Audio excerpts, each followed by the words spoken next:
Interest rates are climbing.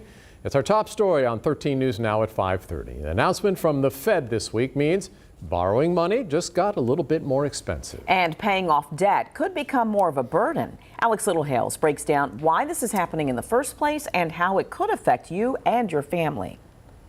You can add it to the list of things that cost a little extra these days. The Federal Reserve raised interest rates this week by 0.25%.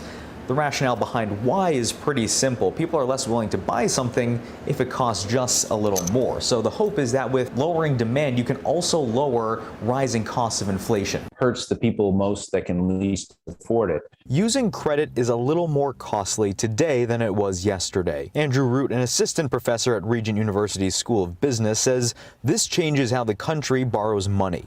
Credit card bills, mortgages, building costs, even as simple as buying a used car, could be impacted by higher interest rates. Auto loans is an interesting study because used car prices are up 30 to 40% versus this time last year. That's never happened in the past. Here is a specific example of how Root says this could financially impact us. Let's say, hypothetically, you've invested $100,000 towards a home equity line of credit. In 1 to 2 years, if interest rates are still rising, you could pay $1,000 to $2,000 more per year for the same amount of money.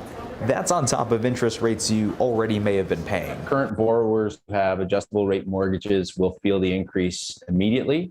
Changes aren't drastic yet, but just remember that this is only the beginning of these rising rates. The federal government plans to raise them again in small amounts several times over the next year. In Norfolk, I'm Alex Littlehales for 13 News Now. Economic experts say it took a long time for this region to recover from the 2008 recession. The federal government is trying to avoid causing another one by working to avoid driving down demand too much.